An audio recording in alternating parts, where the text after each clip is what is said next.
Hello and welcome to Insights in Action with Orange 142, where we interview agency leaders and business owners to uncover the journeys, strategies, and insights that drive their success. At Orange 142, we're all about transforming brand stories into impactful digital experiences through innovative media and marketing solutions. And today I'm very lucky to be joined by Khris Kesling of Pavlov Advertising. How's it going, Chris? It's going wonderful. Thanks for having me. Yeah, thank you so much for being on. And I'd really like to start this off just by learning a little bit more about your background and a little bit more about Pavlov. Interesting, my background, I started off very early. My father was an artist, but quickly moved to the medical field as he learned that art wasn't necessarily a way to make a lot of money for the family. But he instilled a lot of creativity early on. Back in the 70s, we were making mixtapes with recordings on our little cassette and finding stuff on the radio. And I ended up making commercials because I thought they were already entertaining. And of course, growing up with the famous show Bewitched, we were all bewildered about the advertising world in general. And that got me on it. And then I was also exposed to Saturday Night Live very early. And bit comedy and advertising are pretty much sisters in the entertainment world. And a lot of advertising people move into the creative world, and a lot of creative world people sometimes draw the line with advertising. I don't know if you know that Barry Manilow wrote jingles before he became a great Oh, singer. really? I didn't know that. Yeah. Wow. That's really interesting. And so, how did Pavlov come to be? A friend of mine who was working at another agency where I met my wife, he and my wife were working together, or soon to be wife.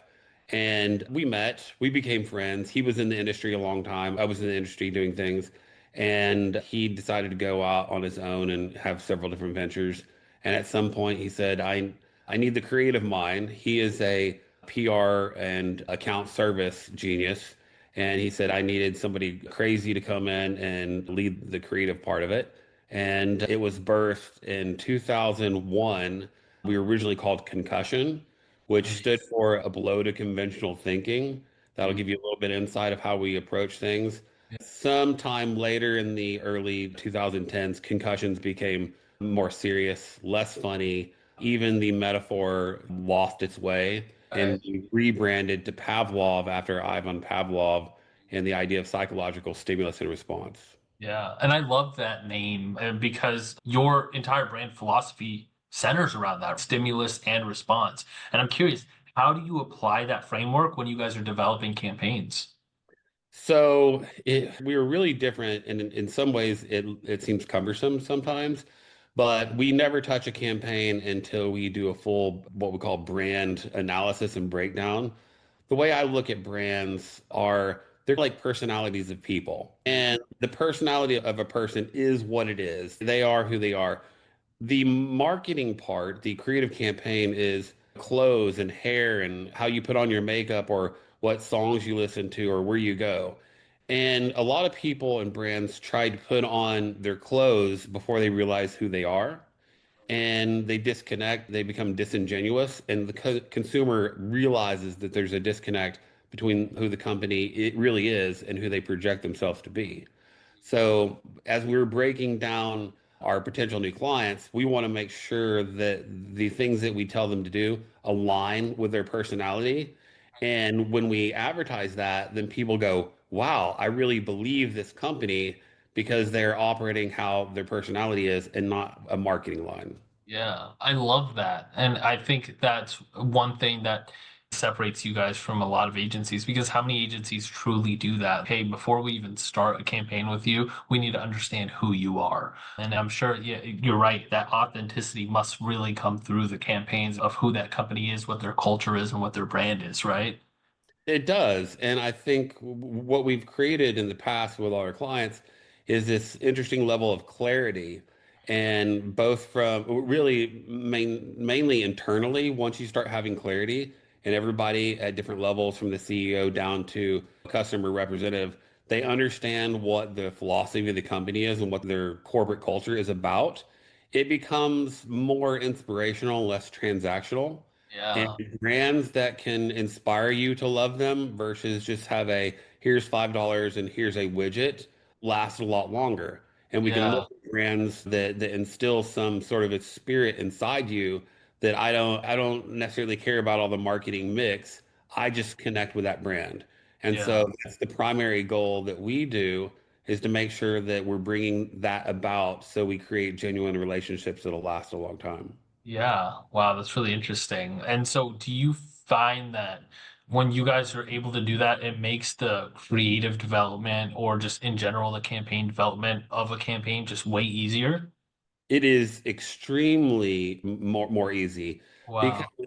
once we decide here's your personality, Uh, it's you've watched the makeovers mm, on different shows on TVs.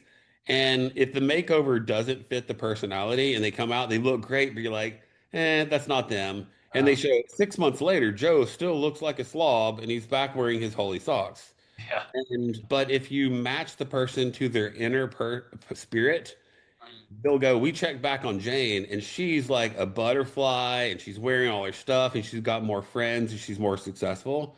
That's uh, what we hope to do is bring that about. And I think some marketing firms just want to put a suit on somebody that's a casual Hawaiian shirt guy yeah. and say, look what we did. But it doesn't solve the systemic problem of who that company is and should be. Right. Yeah. So you've said that you prefer strategy over empty creative gymnastics, as you call it. What does that look like Yeah. in practice? When we're looking at strategy, we figure out what the specific communication or aha moments or needs. You're familiar with Maslow's hierarchy, right? It has to do with the progression of group mentality to self-awareness. And Mhm. depending on what product you're doing, it really matters what part of Maslow's you're trying to communicate. We have products that like I just have to sell this widget. And then we have things that are more service or more intellectually difficult to sell, and that becomes a higher level. So we Yeah. look at those, we look at who you are, and we put all those together and we create communication that is the right tone, is the right intellectual message. I'll give you a small example. We've done a lot of casinos. I've probably done casinos for 30 years now. I've done everything you could possibly think of. I've opened massive casinos around the country. But the thing is, casinos really draw in what I'll say is 50 to 65-year-old women. That's primarily their market. Even if they have table games, most of their market is slot games and older women. You know what older women like? They like cheesy puns. And as hard as it is as a professional to constantly write cheesy puns about casino games, that's what they like. And if you write it in a way that's too intellectual, they feel like that's not the place for them. So Yeah. understanding the tone of your customer and who you're writing for makes a difference. And then you match that tone with your benefits. And again, you create this relationship. It's like speed dating. You can sit at a table in 5 minutes, go, like this person, or no, this is not for me. Yeah. Brands are the same, and I think most people probably have 5 to 10 seconds where they make a decision, does this fit me or not? Yeah. So the strategic part behind it, and we spend a lot of time, is ensuring that we look at all the different pillars of consumer insights and business insights and their insights and try to get an alignment with what that is that they're really delivering, and then just talk about that in an open, honest way that connects with clients. Yeah. Wow. Wow, that's really interesting. I knew the thing about casinos, they're making most of their money on slots, but I can see how it's, as a creative person, it might get a little there, like you've got to find ways to make that fun, coming up with cheesy puns about casino. Like, you got to find a way to make it fun. And there's a challenge in that, but then once it works, it really works. You know what I mean? You can see this immediate lift, which is awesome. Sure. The challenge in any marketing is to figure out what that right conversation is. And sometimes it's lowbrow and funny, and sometimes it's sophisticated. And we do all of it. But Mhm. it comes with, again, you have to have that strategic understanding of what the business is and what the customer is. And a higher end, but very boring example, and maybe you've seen it, is a company called Gasser Chairs. Mhm. And you get this opportunity and you say, hey, this is a chair manufacturer. They do chairs for country clubs and restaurants and casinos. And you're like, what am I going to do with a chair? And you can look like, hey, this is a better made chair. Look at our cushions, look at our fabrics.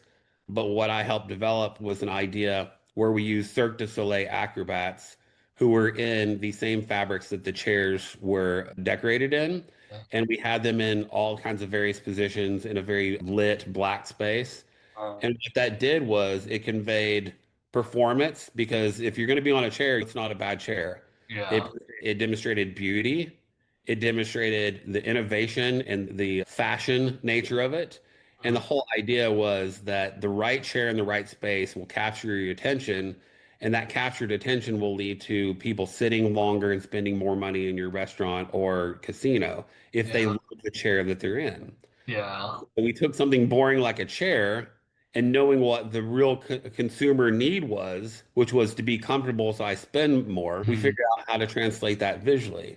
So that's Yeah. another good idea, example of how that can be done. Wow. Interesting. Stimulus and response. I see it. That's really cool. Wow. I love the way that you guys approach your agency, the endless amount of creativity you guys seem to have because of this process that you've built out that allows you, it gives you this fertile ground for that creativity. Chris, this has been awesome. Where can people learn more about you? Where can people learn more about Pavlov? Fortunately, in 2025, we have something called a website, and it is at pavlovagency.com. And we've designed it to be a little bit of an Easter egg on purpose. It's fun to navigate. It's not going to be your normal X that a typical site uses, but I think it's easy to get around. It's got some fun things to find. It'll highlight some of our points. Mm, And I'm also on LinkedIn if you want awesome. to Cool. reach out for there. Yeah, cool. And I'll have everything linked below. And I suggest everybody goes and checks out Pavlov's site because it is really cool. I had a lot of fun when I was doing my research for this question, looking through the website and just finding everything that you guys had. So again, Chris, thank you for being on. Yep, thank you very much. Appreciate it.